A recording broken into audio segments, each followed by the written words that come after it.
belief in God is a hard thing to do. Now, this may not be as obvious as it may sound. I'm actually hoping that for the most part it isn't obvious, because it's hard to know how hard something is unless you really know how hard it is. It's like, if you know type of thing. The thing is, the difficulty of belief in God, well, first and foremost, I should say, it's been relative.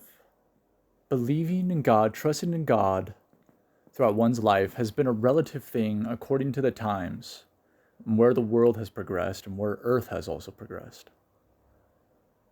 Yes, I just made a distinction between Earth and the world.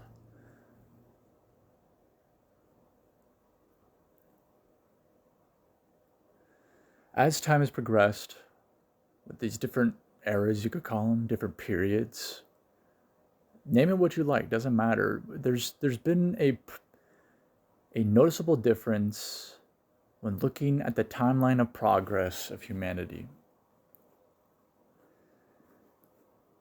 And as far back as belief in God goes, essentially going so far back, we don't know, we can't actually say evidentially, that it only began at one particular time. And that's, being an evidentialist becomes very difficult in general, regardless. But whenever we go that far back. But it is safe to say, belief in God has always been relatively hard. It seems the counter forces or counter influences towards believers alike has been adapting. Humans are just known to adapt. God put it into us. God created us with that ability.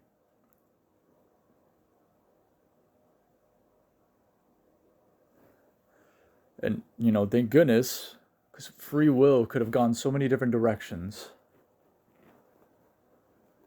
And yet there's always been this sort of, I would like to say, a balance act that's actually a part of the design of reality. Not just, humans, but reality. I'll say more broadly. Now, why am I saying this? I'm saying this because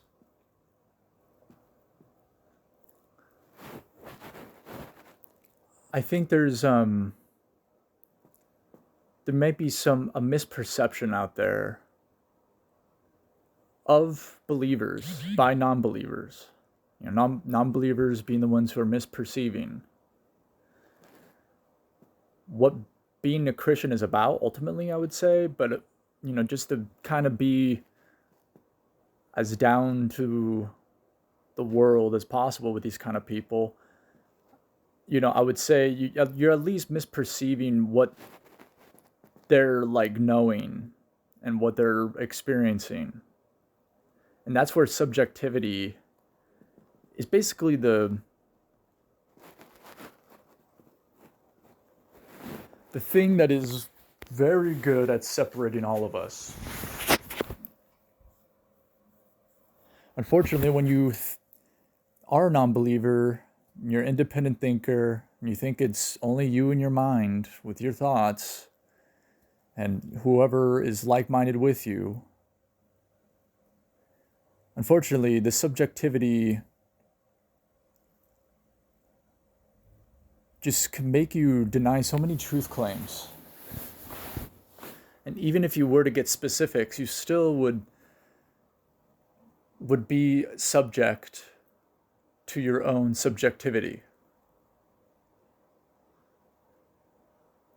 And by that I mean, you're not necessarily thinking so many things at once.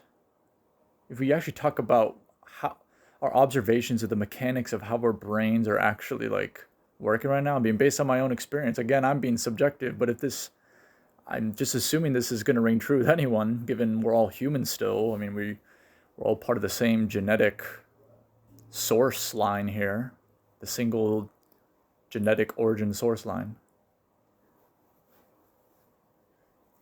But based on my experience, right now I'm talking, but I'm not thinking through every single little word and letter as I'm talking. That's what I mean. Like everything I just said in this video was not written down, and I just started talking. But the nature I'm pointing out here is this major sort of nature that is something truly to look at. When understanding our own make and understanding, I mean, this could be like the one area to look that is a cause of a lot of of sort of conversations that go nowhere, or even thoughts that go nowhere. And now it's something that's exploitable, whether by humans or by some other kind of entities, you know, unembodied entities.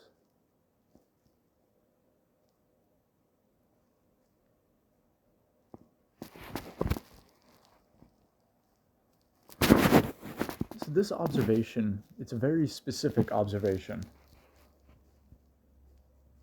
And that has been my cup of tea. That's been my forte. I've been a specific observer, or observer of specificity. I mean, that's what life is built upon. But aside from that, it's something that that works to sometimes see things that maybe others perhaps don't pay much attention to or see at all. The former being maybe something to really consider, like, okay, you see it, but how much attention are you going to pay towards it? Because if you don't give it enough attention, you may not actually see how it's playing out, or being exploited for that matter.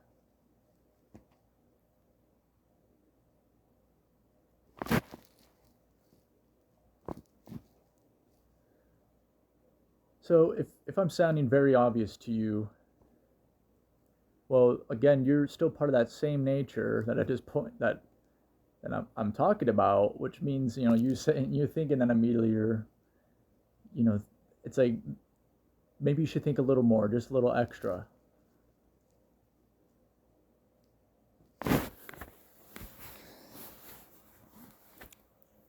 But ultimately, getting back now to the original topic,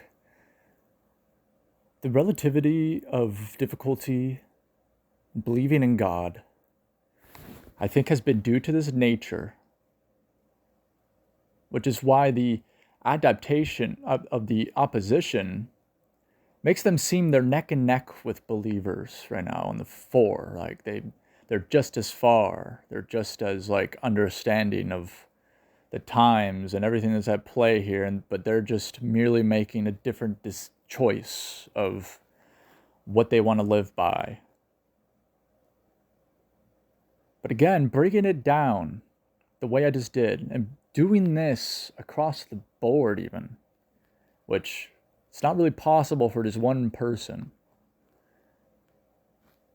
but doing this across the board, you could try to connect a lot of dots as to who is truly actually in the right, ahead, who actually has a better sort of standing when it comes to the facts at hand. There's this thing called methodological naturalism.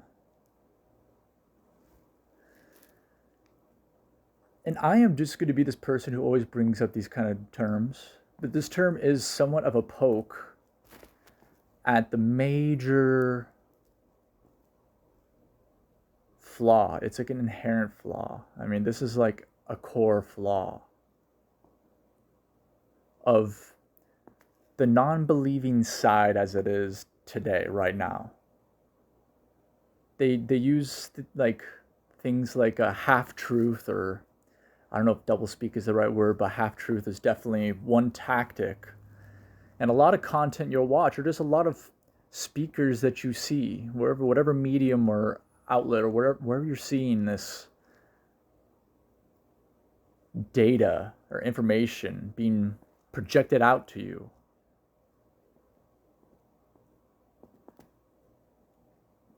It is so terribly important to know this sort of, like this term in particular, methodological naturalism.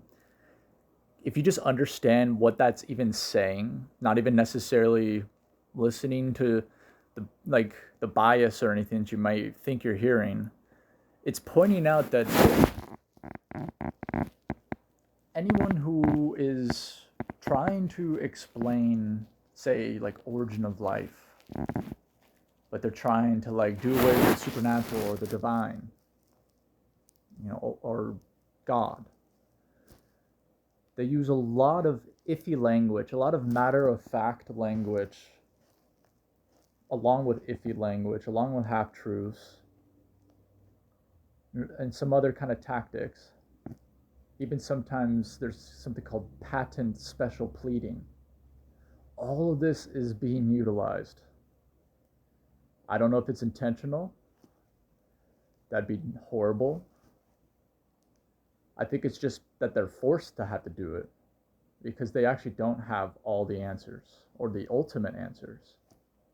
The answers that actually matter, that actually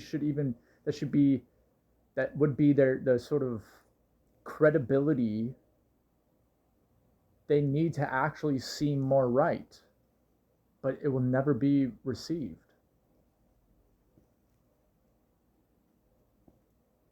Humans have always have had a certain capacity of receivability and perceivability. How much can you receive? How much can you perceive? And humans have been adapting, yes. Believers too. It's what is a natural progression of the nature of this reality that God made.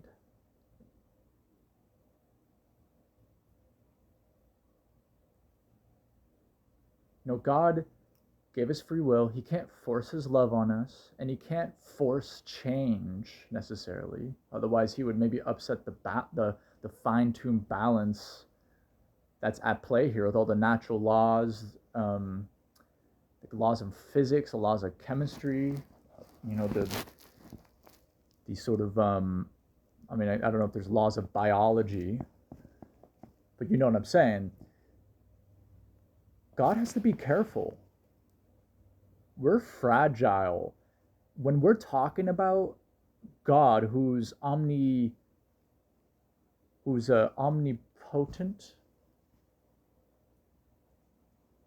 who's all powerful.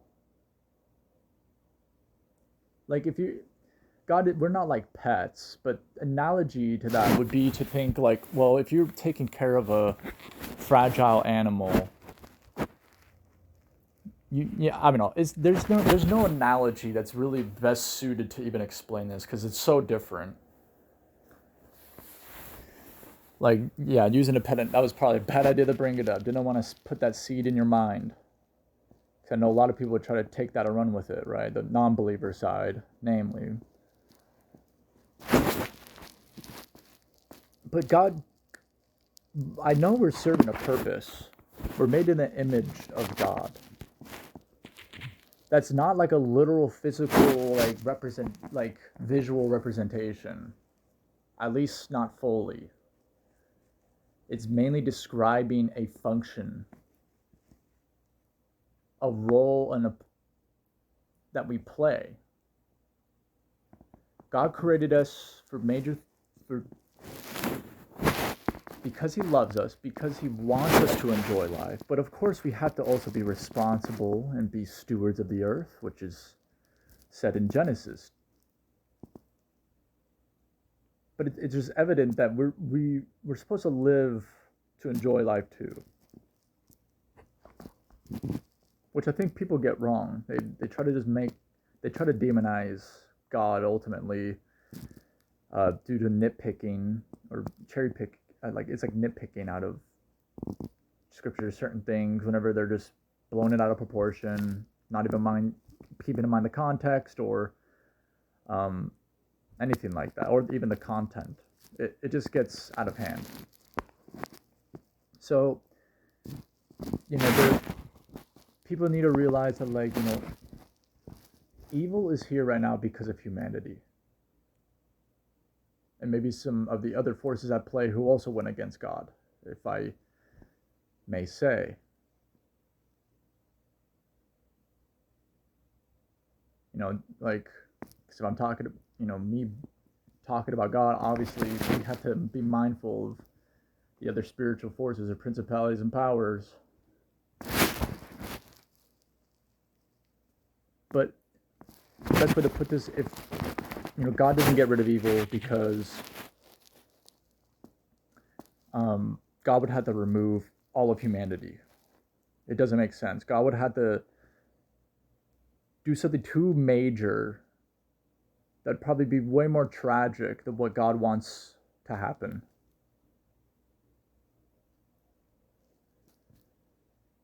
Because God cares and loves.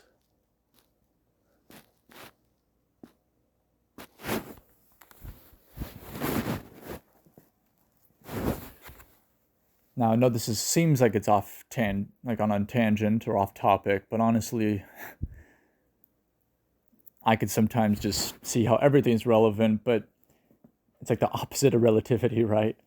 But I want to just say, all is relevant. Maybe that should be my slogan here. But no, obviously we're supposed to discern between relativity and relevance.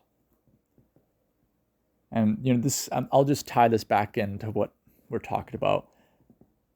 Where we are right now, it may seem like it's like a neck and neck thing, but there's a lot more things to consider, right? And, you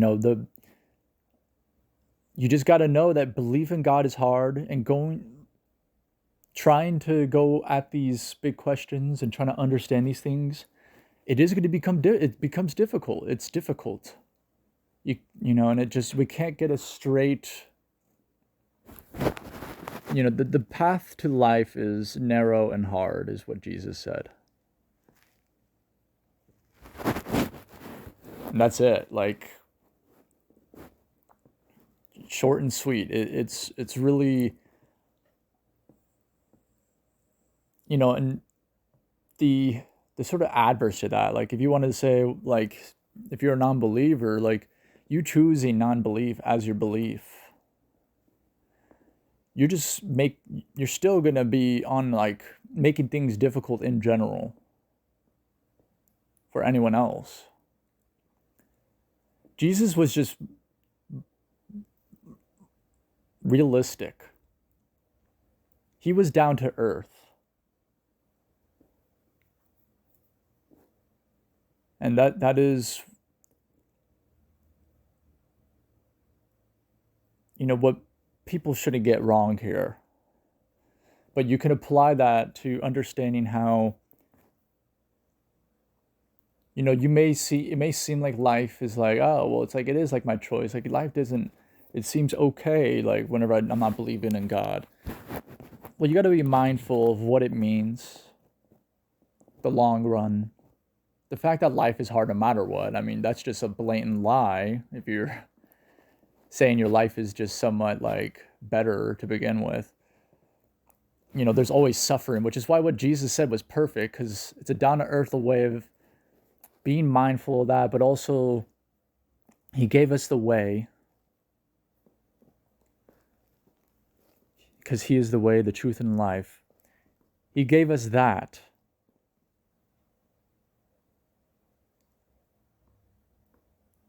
And if you actually, like, make a sort of comparison chart compared to the sort of other kind of way you can choose, Jesus fits perfectly into a balanced life.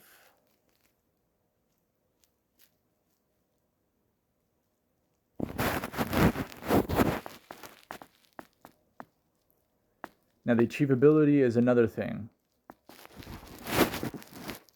because we all fall short. We are all going to sin one way or another.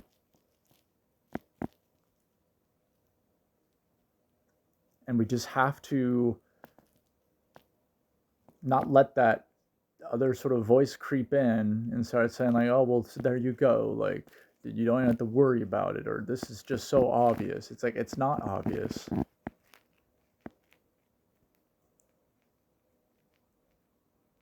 It's hard.